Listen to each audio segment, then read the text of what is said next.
and go to one of my night restaurant jobs. Right after, I would have like maybe a 3-hour window. I'd get off at 2 for my breakfast joint, and then I would go to the night restaurant maybe about 5 or 6. So I would have a couple hours in between to take a quick nap.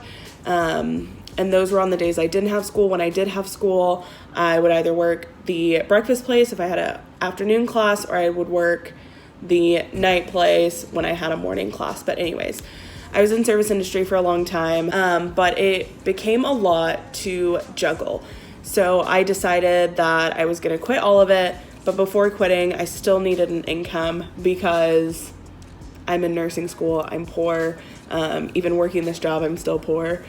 But I decided that I was going to start applying for hospital jobs. With my experience working on a med-surg floor, I knew med-surg was not my primary, top number one choice. But at that point, I was desperate to get back into a hospital, to start kind of thinking more through the things that we were learning in class and actually applying them. Even though we couldn't apply all the skills, I realized that when I was working on a med-surg floor, I was actually being exposed to so much and learning so much. So I decided to start looking for other jobs. So I went on Indeed almost every single day. I would say at least 5 days a week. I would make a goal for myself to apply to at least 5 jobs every single day. I was applying to 5 jobs every day, filling out my resume over and over. I memorized it, answering some short answer questions and stuff like that. And I would say that I got to maybe, I would say 60. I applied to about 60 different patient care technician positions. They were on ortho floors, they were on neuro floors, they were on med-surg, just all these different positions. And I took the chance to apply to this ER position. A lot of ER positions required that you were still up to date on your NREMT. So you had to be an EMT, previous ER tech background, or a paramedic. Especially for children's hospitals, I think all of their techs are paramedics. In Dallas, that's what I found a position, and it was called an ER nurse technician position. So I applied to that one, and after all of these job applications that I had been putting in over about the course of maybe 2 months, I got one callback. The one callback I got was from where I work now, in the ER. I went in for the interview. I was so nervous.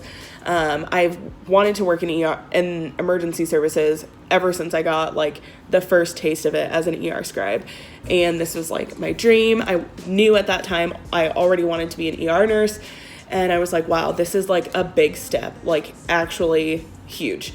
So I didn't really prepare for the ER tech interview as I prepared for my ER nurse interview, which obviously, but there were still a lot of behavioral type questions about the interview. And literally before I could get home, they called me and offered me the job. I remember that day I was exiting off of the highway, and he called me, and I just started bawling on the phone, which if you watch my ER nurse residency interview, you will see the exact same reaction. It is I don't know why I get so emotional. I'm always emotional, but I digress. So that was my process of getting the job at the ER. So the ER nurse technician position had different requirements than the ER tech positions that I was applying for. So the requirement for this specific job was that you had to have finished your first semester of nursing school with a clinical. So I had already finished my first semester, but my first clinical was not until my first core term. So my core term was fundamentals, and I had a clinical there, and I had just finished it.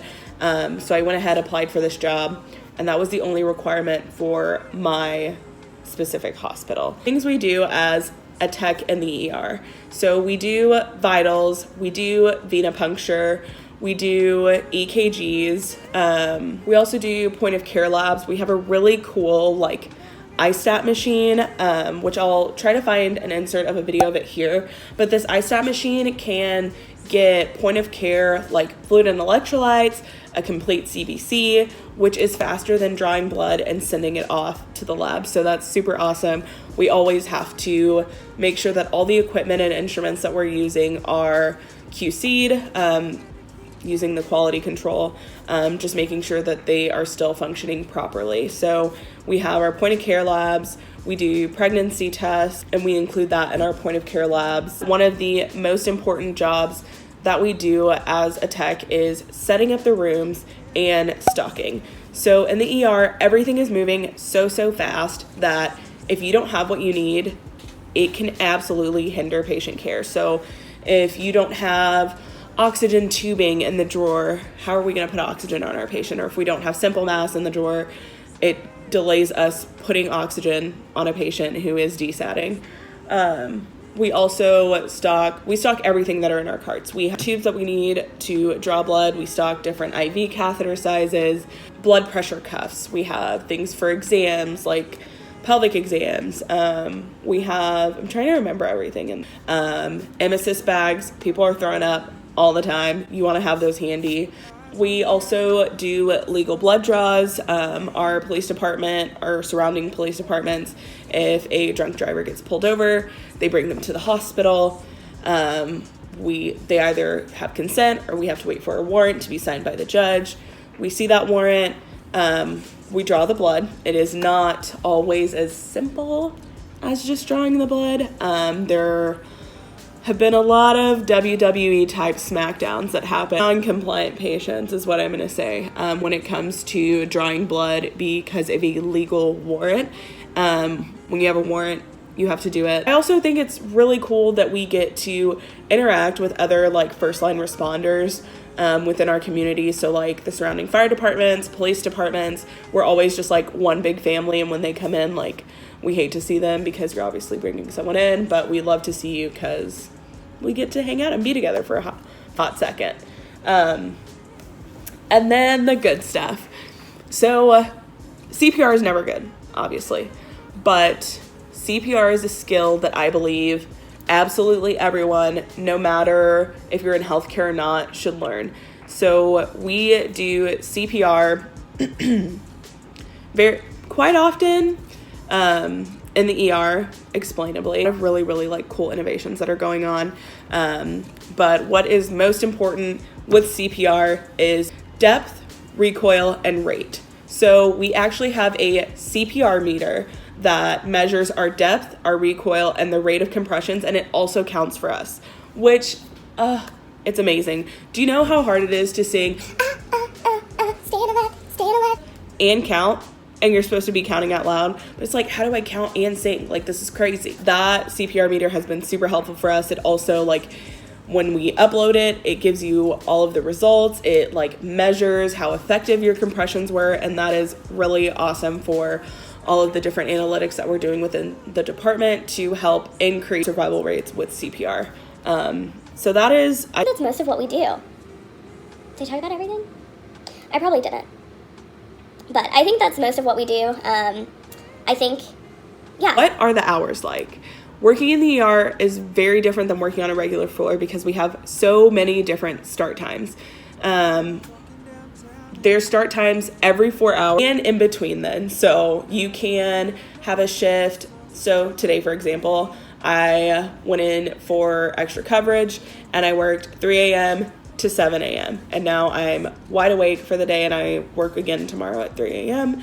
So I go to bed maybe around 7 or 8 at night, but you can start at 3 a.m. You can start at 7 a.m. We have people come in at 9 a.m. We have people come in at 11 a.m. We have people come in at 3 p.m. and we have people come in at 7 p.m. So it just repeats on and on and on and on. We also have people come in at 11. Don't forget them. They're awesome. What I love is that there are so many options for hours in the ER. So especially with school, I would go through, we didn't get to pick our classes. Our classes were picked for us once I had my schedule and my test dates and my days I planned to study, then I would go in and pick up hours on Shift Select, which is the interface that we use for picking up shifts. So I would go in and choose those blocks. So the minimum amount of hours that you can choose is a 4-hour block. An ER nurse tech position at my hospital is a PRN position. It's actually less than PRN. You only have to work 8 hours every week. So that's 16 hours per pay period. But like I said earlier, because I am a broke nursing student, I usually worked full-time hours, but it was super beneficial to have those 4-hour blocks. So sometimes I would go to class from 9 to noon, and then I would be able to go home, eat really quick, and then go to work at 3 p.m. because their start times all throughout the day. I just loved having that flexibility, especially with being in school and studying, and now studying for NCLEX. I love having the flexibility to be able to go in from 3 p.m. to 3 a.m., especially if those are my most productive hours, because I am a night shifter for life. I love the 3P to 3A shift. It's awesome because I'm not asleep by 3 a.m. anyway. And overall, I feel like this job has absolutely helped me apply what I'm learning in school in real life. Honestly, I feel like it takes time and discipline, especially with balancing work and school and still getting A's. I was stressed out completely for the entire nursing program. I'm not even gonna lie to you. Your entire job is an interview. Every day you show up and go to work, it's an interview. When you show up early, it's an interview. Especially if you're working, if your goal is to work as an ER tech and become an ER nurse, all the nurses you work with, all the doctors you work with, your charge nurses, your other techs, your coworkers, everyone is looking at you, and they will remember how you performed, how dedicated you were, how goal-driven you were when it comes to that interview. So I really do believe that working here at this job helped me get my position at this specific hospital. I think it also helped me get the position of ER nurse at other hospitals,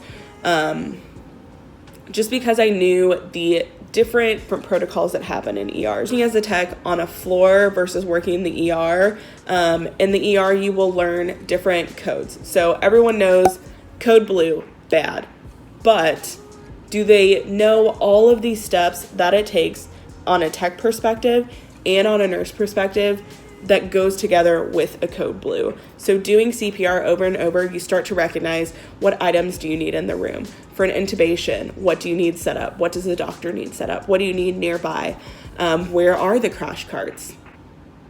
But we also have code stroke, code STEMI, trauma alerts, all of that stuff, and every single one of those protocols have standing orders that we do every single time. With a code stroke, for example, we need the bed that has a scale on it, we need the glucometer, we need teleneuro because we have. You just go all the way back.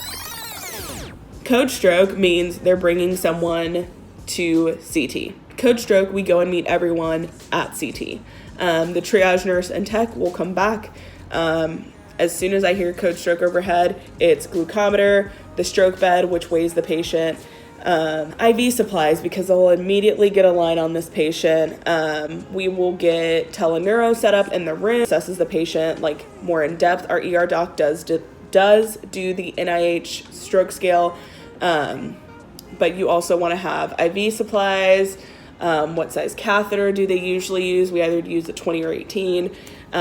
What drugs can we expect to be given? It's all just so helpful if your plans are to become an ER nurse or a nurse of any kind, because these situations can arise really anywhere at any time. So overall, I love the ER. I do not see myself leaving the ER anytime soon. If I do, it will 100% go to flight nursing. But if you guys have any more questions, please let me know. Reach out to me here, reach out to me on Instagram, on Twitter if that's your jam. And I am working on a blog, on a website, just to decide where I want to take my YouTube channel and my Instagram, following further in the future, since I'm a BSN. But once I get my RN, I do want to develop something that is just overall cohesive about how to go from pre-nursing to nursing student to nurse. And that is just like, that's something that I looked for on YouTube for so long, and I couldn't find any of the resources. So if there's anything that you are looking for on YouTube and you can't find it and you come across this video, please drop what you need down below and I will make a video on that to the best of my knowledge. But thank you guys so much for watching, and I will see you in my next video. Bye. Which, it's amazing. Do you know how hard it is to sing, stay on the left, and count? And you're supposed to be counting out loud. It's like, how do I count and sing? Like, this is crazy.